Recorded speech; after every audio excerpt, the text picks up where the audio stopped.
Bonjour, dans cette présentation, nous allons voir le calcul vectoriel. Premier bloc, notion de vecteur. Donc, un vecteur AB est un élément géométrique différent du segment qui est défini par trois caractéristiques. Première caractéristique, la direction. Donc, c'est la droite support du vecteur AB aussi que les autres droites qui sont parallèles à ce support. Le sens, c'est de l'origine A à la tête B. La norme, c'est la distance AB notée comme suit. Exemple. Donc, sur la figure ci-contre, on a le vecteur AB, CD et EF en la même direction puisque leurs droites support sont parallèles, contrairement aux vecteurs AB et V parce que leurs droites support vont se croiser si on les prolonge. Les vecteurs AB et EF sont de sens opposé. Deuxième bloc, vecteurs égaux et opposés. Donc, commençons par les vecteurs égaux. Deux vecteurs sont égaux s'ils ont la même direction, même sens et même norme, comme le montre l'exemple des vecteurs AB et CD. Vecteurs opposés, donc on dit que deux vecteurs sont opposés s'ils ont la même direction, la même norme, mais pas le même sens, comme montré sur la figure ci-dessous. Troisième bloc, somme de deux vecteurs. Donc, on a deux méthodes pour additionner deux vecteurs. La première, c'est la relation de Schall. Donc, on considère là le schéma des vecteurs AB, BC et AC. Alors, pour aller du point A vers le point C, on peut tout d'abord passer par B. Donc, ce qui fait AB plus BC donc, est égal à AC directement. Deuxième relation, donc la propriété de la diagonale. Pour ce fait, nous allons considérer un parallélogramme ABCD. Donc là, on a le vecteur AB plus AD. On va utiliser en premier temps la relation de Schall. Donc le vecteur AB, on l'a conservé. Et le vecteur AD, je l'ai remplacé par le vecteur BC puisqu'ils sont égaux. Donc AB plus AD est égal à AB plus BC. J'ai remplacé AD par BC.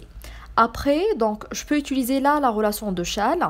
AB plus BC est égal à AC. Et du coup, on peut dire que AB plus AD est égal à AC. C'est ce qu'on appelle la propriété de la diagonale. Donc, pour la relation de Schall, le premier vecteur doit se terminer par un point que le deuxième vecteur commence avec. Par contre, la propriété de la diagonale, les trois vecteurs doivent commencer par le même point. AB, AD et AC. Quatrième bloc, produit d'un vecteur par un scalaire. Donc, qui dit un scalaire dit un nombre, soit positif ou bien négatif. Donc, nous allons commencer par un schéma de base. Là, on a une droite support avec un vecteur U qui est égal à OA. Et nous allons faire les transformations suivantes. Premier cas, de U à 3U. C'est-à-dire, on a multiplié le vecteur U par le scalaire 3. Donc, selon la figure là, le U a été transformé en 3U en bleu. Et du coup, le vecteur U et 3U ont la même direction, puisque leurs droites support sont parallèles, et le même sens. Par contre, la norme de 3U est 3 fois plus grande que la norme de U. Deuxième cas, de U maintenant à moins 2U. Donc, le vecteur U de base, nous l'avons transformé en moins 2U, c'est-à-dire on l'a multiplié par un scalaire négatif cette fois-ci. Donc, on remarque que le vecteur U et moins 2U ont la même direction, mais pas le même sens, puisque notre scalaire est négatif. Quant aux normes, la norme de moins 2U est 2 fois plus grande que la norme de U. Troisième cas, de U à 1/2U. Donc là, on a multiplié le premier vecteur de base par le scalaire 1/2. Du coup, on remarque que le vecteur U et 1/2U ont la même direction et le même sens. Notre scalaire là, il est positif. Et la norme 1/2U est 2 fois plus petite cette fois-ci que la norme de U. Cinquième bloc, collinéarité de deux vecteurs et alignement de 3 points. Donc, nous allons commencer par une définition. Deux vecteurs non nuls U et V sont collinéaires s'il existe un scalaire K, c'est-à-dire un chiffre, que V est égal à K fois U. Autrement, donc plus facilement, on peut dire deux vecteurs sont collinéaires si l'un est multiple de l'autre. Premier cas, collinéarité des vecteurs AB et AC. Nos deux vecteurs-là commencent par le même point, AB, AC.